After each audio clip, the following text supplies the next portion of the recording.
This is the Evergreen Empire. Green grow the forests and fair-clothed streams. The gentle deer grazes, the wild blossom gleams.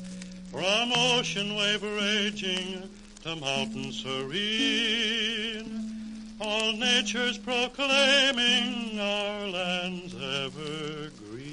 Welcome to Columbia Conversations. I'm Feliks Banel, editor of Columbia Magazine for the Washington State Historical Society.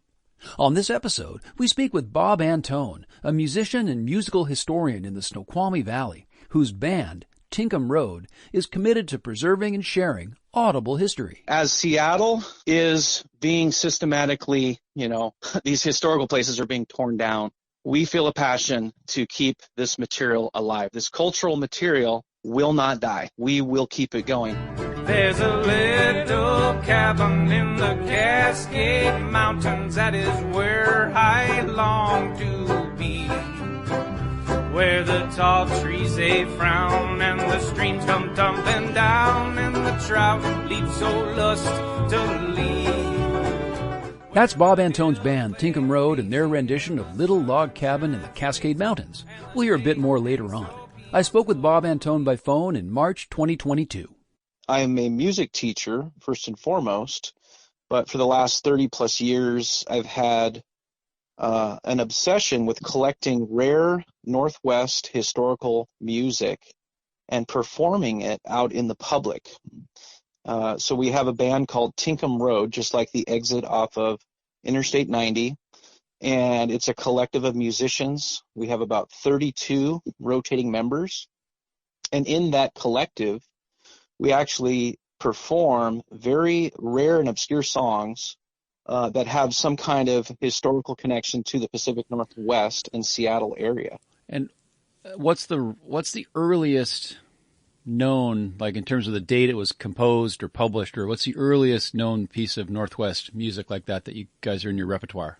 Well, without getting myself in too much trouble, I have studied and spent a lot of time with the local Salish tribes, and so some of those songs, which we do not perform in public, to be very specific, go back thousands of years. But if you're speaking of non-native music, there are a few ballads in the 1700s that were collected about ships arriving on the West Coast, the Northwest, and interactions with native people. And those songs can be found in the Phil Thomas collection out of BC, Canada. Phil Thomas was a song collector in British Columbia, and there are extensive libraries of songs, and some of the earliest songs that he collected were from the 1700s. So these would have been songs that were composed by what, members of like Captain Cook's crew when they were up at Nootka Sound kind of thing? Or I mean, what are we? Yep, I can give you some specific titles. So if you're interested, Songs of the Pacific Northwest by Phil Thomas. And one of the first songs that's in this book, it's pretty cool.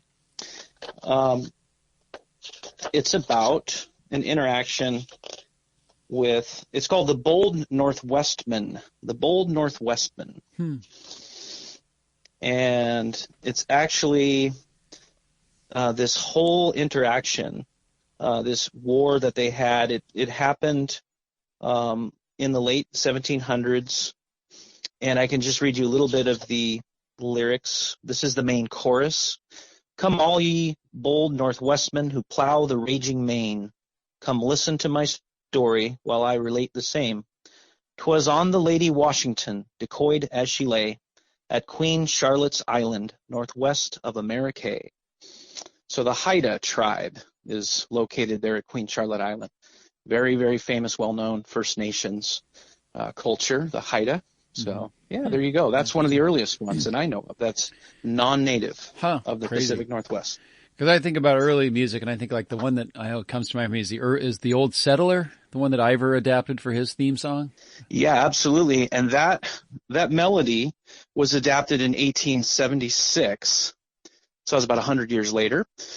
And that was an Irish melody that was adapted by a judge in Seattle And that became kind of a theme song. And then Ivor Haglund, of course, borrowed that for his restaurant chain, Ivor's. We love Ivor Haglund. We do some of his other music, like I'm a Starving Stump Rancher. That's another song that he used to perform. We do songs by Stan Borison, as you know, from Ballard, the comedian and the accordion player. What are some of Stan's songs that you do? Well, we do the Zero Dacus theme song from his TV show, and we've adapted it, and we've added hobo camp poetry from my grandfather, who used to hop trains, and he lived in logging camps and hobo camps. We added some poetry, and we mixed it together with the Stan Borison theme song. Sweet Ingeborg is another one. Oh, yeah. It's a great song. Yep. Love that stuff. So as Seattle, as you know, you report on it, is being systematically, these historical places are being torn down. We feel a passion to keep this material alive. This cultural material will not die. We will keep it going. And I feel so passionate about it that every other day I've been posting a new song that is public domain, that's available for anyone to learn. I'm on like 4 different formats, and this is for teachers, for educators, anybody in the school system or a private instructor to use with their students, or for like an event. Say a school wants to put on an event inspiring civic, pride. So that's what we're doing. We're going to keep it alive and just posting those songs. And it's just been so much fun. So Tinkham Road, which is named after Abiel Tinkham, a member of the survey party, right? So how long has that? You said that's been 30 years you guys been doing this? Or how many years? We've had Tinkham Road for 8 years as a band, and then as a research and just playing music as a person, as an individual, I've been doing this research with Northwest Songs for about 30 years. Yep. And I know with the age of recorded music, I guess it's like late 1890s in some cases, but in terms of commercially available discs, it's more like 1920, 1915, something like that. But you guys are doing stuff that's there. I imagine there's things you're doing where you found the sheet music, right? Correct. Yes. And that brings me to a great point. So, Winifred Inox in 1945, she went to Juilliard School of Music. She was a native of Tumwater, Washington. And her book, Folk Songs of the Puget Sound, can be found in the Washington State Archives. And she has quite a collection of songs from this area, and mostly, immigrant songs, lots of Oregon Trail and things that were sung in her own family. So we have copies of that sheet music from 1945, and sometimes we don't have a recording, so we will create, with the best of our ability, a modern version. Using the exact melody, using the exact lyrics. Maybe we'll rearrange or tweak it a little bit, make it fresh, make it new. But that way, layers of history, you can experience, layers of history and kind of all at the same time, while adhering to the original melody, the original lyrics, content, and then it's accessible to new audiences. So. Yeah, there's a couple of pieces, a couple of musicals that were put on that when I was at Mohi, we ended up doing like backers audition style performances of, so we could make recordings of them. One was the 1907 light like comic opera, The Alaskan, by Joseph Blethen and Gerard. I don't know if you've run across that. It was a premiere thing. They opened when the Moore Theater debuted. It was a premiere performance, and it was sort of a Gold Rush musical kind of thing. And it's like Gilbert and Sullivan. It's really well done. And then there was a show in, I think it was 1945 or 1946, called Calico Cargo by yes, I've heard that. Helen, I've heard of that. I met the composer. Helen Taverniti, I think, was the woman who wrote that. Anyway, so we had some Arnie Zaslov, who used to run the Bathhouse Theater. He was the guy who we hired to produce those, and we did live radio broadcasts of at least of the Alaskan. I don't think we did that with Calico Cargo, but we made recordings of like I think we did the song, like all the songs from the shows, because the sheet music was available at UW Collection in both those cases.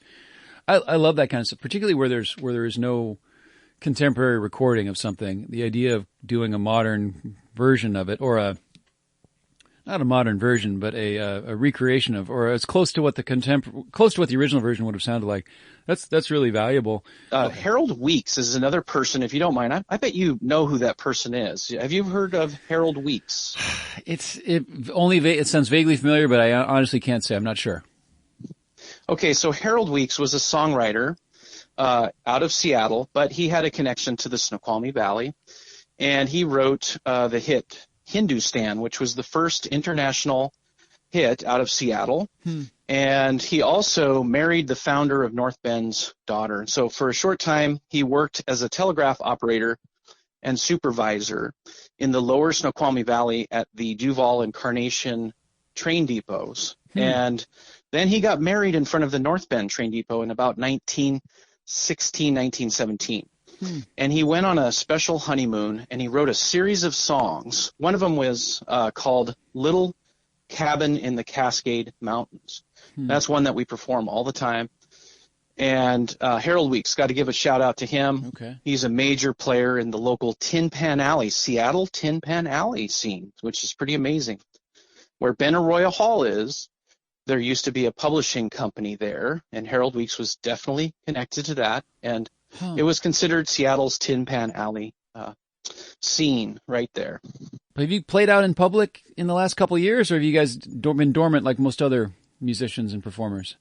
Well, I'm very proud to say, and I'm glad that you asked that question, very proud to say that Tinkham Road has been going for 8 years, and through the pandemic, all of our original members are still in the group, and we found a way to perform.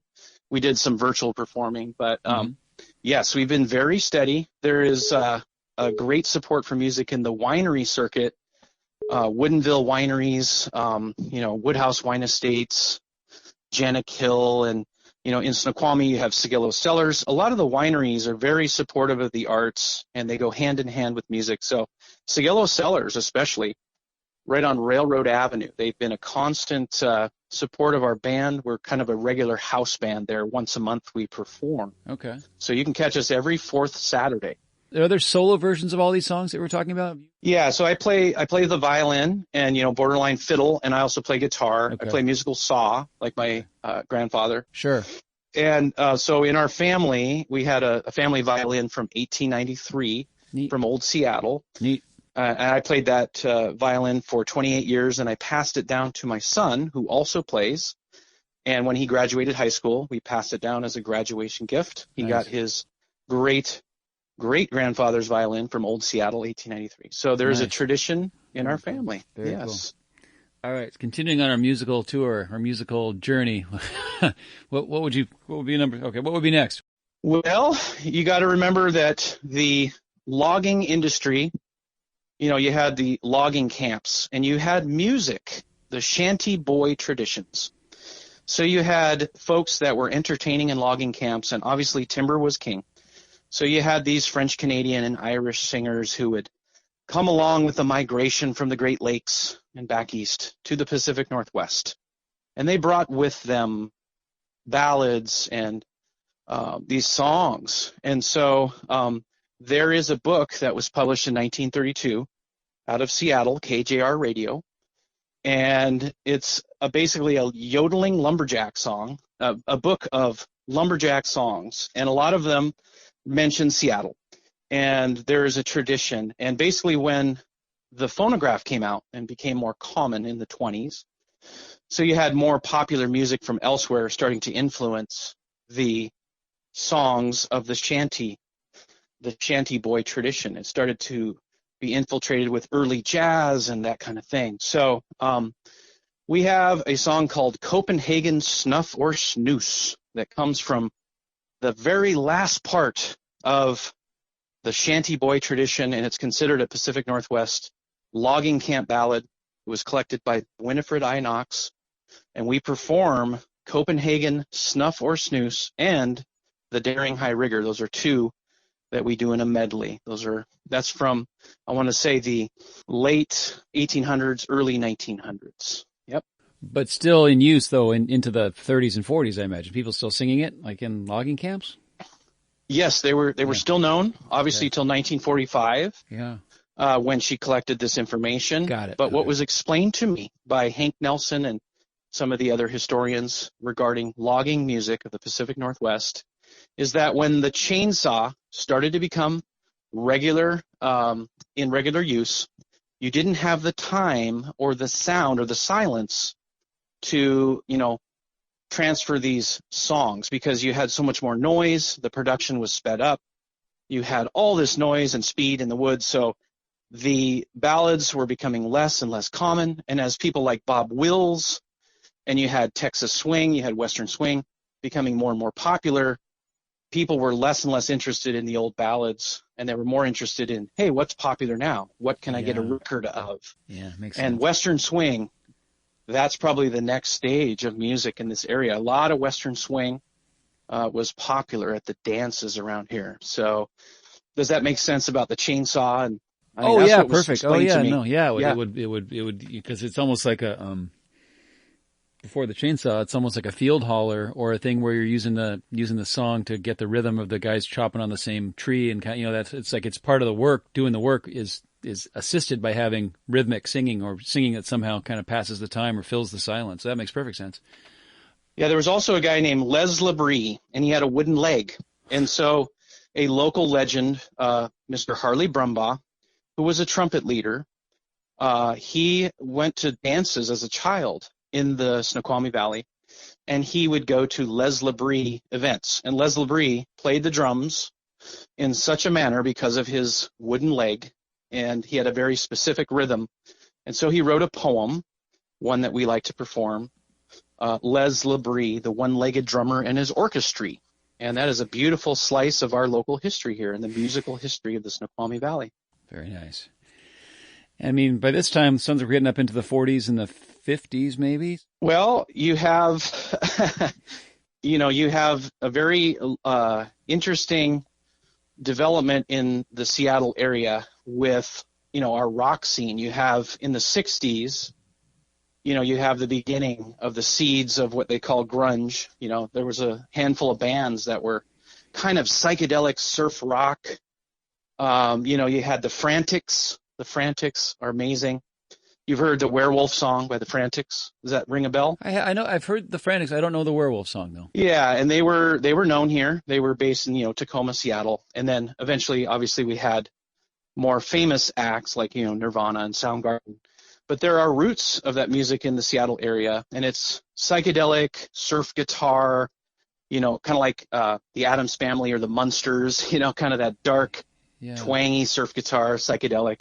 Huh. And so obviously we bring it up to Twin Peaks as well. That to me encapsulates a lot of the modern feeling of this area because you have the mystique, you have, supernatural beings, you have Bigfoot, you have UFOs, you have paranormal, strange, it's all about the strange, dark woods, strange and wonderful. So a lot of the music that we play, when we readapt it, we focus our lens through that strange, dark world.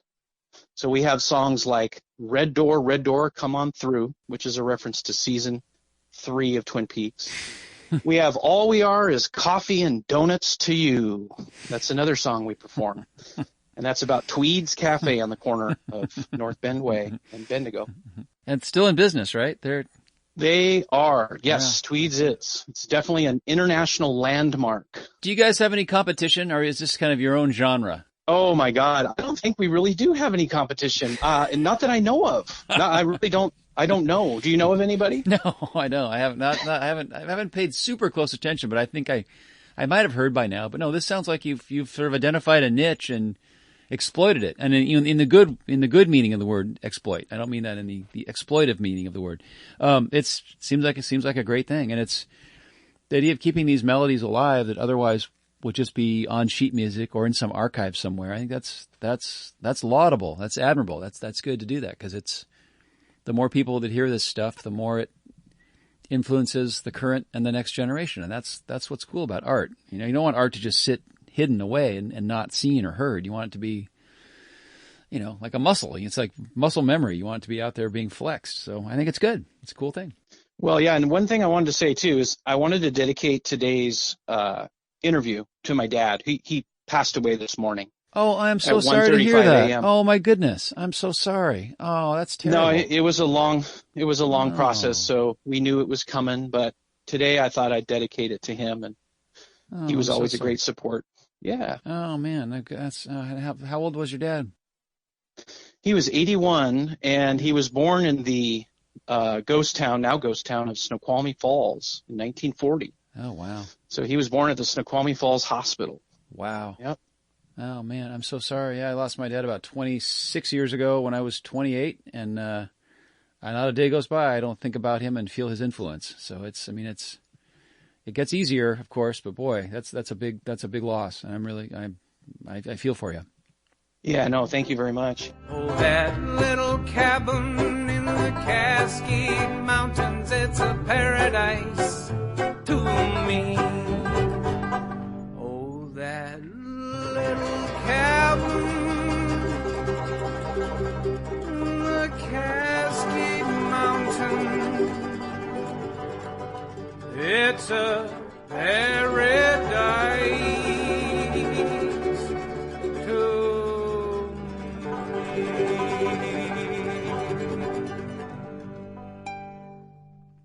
For more music from Bob Antone's band, Tinkham Road, he's posted many songs on Facebook, YouTube, and other platforms. Thank you to Bob Antone for speaking with me and for dedicating this episode of Columbia Conversations from the Washington State Historical Society to his late father. Columbia is the quarterly magazine of Northwest history, reaching thousands of readers around the old Oregon country. To propose an article, to subscribe, or to give a gift subscription, please visit washingtonhistory.org. I'm Feliks Banel.